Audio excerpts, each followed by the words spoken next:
So obviously it's been a while since the whole Christmas Melbourne Derby situation where the entire game was brought into disrepute.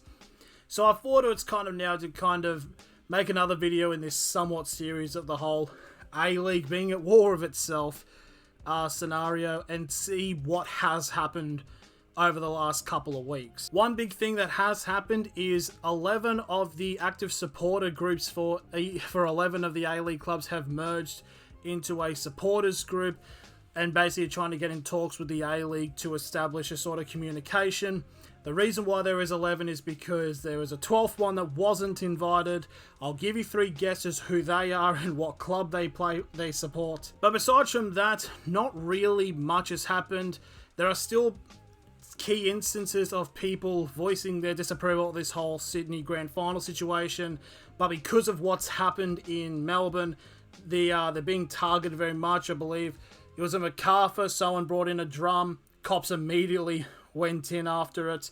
At a Perth Glory game, there were 2 signs talking about, I think one of them was like no to New South Wales. Within about 60 seconds, security guards and coppers were telling him to put it down. But the big thing that has happened in the coming days, I think it was about 24 hours ago as of recording this video, was the full setting in stone of these sanctions that Melbourne Victory would suffer as a club. Before we go into the full reading of the sanctions, there's actually an interesting point that has been brought up, and it says for the Victory financial season in 2021 to 2022, they lost $6.7 million.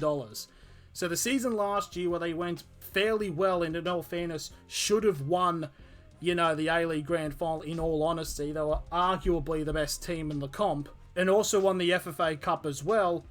Lost $6.7 million, but then they did get partnered up with this investor group from the United States, so it is, hopefully they're looking financially viable, but now we go into what they're going to be punished with. So starting off mostly with the financial side of it, it will be a $450,000 fine in split between a couple of instances.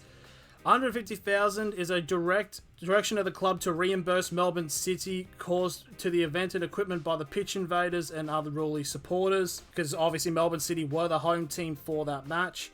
$150,000 fine to be paid to Football Australia. A suspended fine of $100,000 if another pitch invasion by the club supporters occurs this season and 3 subsequent seasons ending in 2025-26. And a direction to the club to pay a minimum of $50,000 towards the cost of the replay of the abandoned game in April 2023. Yep, that is also a big thing, is that the game that was suspended when it was 1-0 about the 22-minute mark is going to be replayed in April from the 22nd minute with it being 1-0, which is going to be fairly interesting to say the least of how that's going to go down. Now we're going into the sporting sanctions for this. So Melbourne Victory must not sell any match day tickets in the areas ordinarily designated within the home venue of Amy Park as home club supporter bays, whether it be the North End active fans or South End active fans, are obviously not naming group names, for the remainder of the 2022-23 home season. This requirement represents lost revenue of $100,000. First 3 rows of seats behind the goal at both the North End and South End, or equivalent if a home game is not played at Amy Park, to be topped off at all club home games for the remainder of the season, even including finals.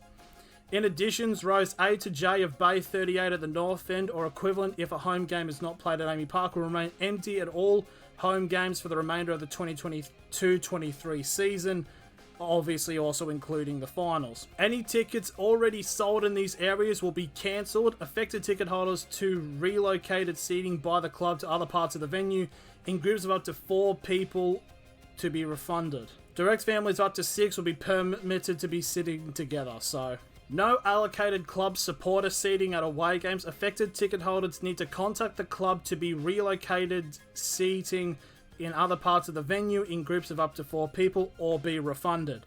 Direct families up to 6 can be seated together. So they don't want a large conglomerate of Victory's fans sitting together. No active fan concessions for megaphones, drums and flags for the remainder of the 2022-23 season.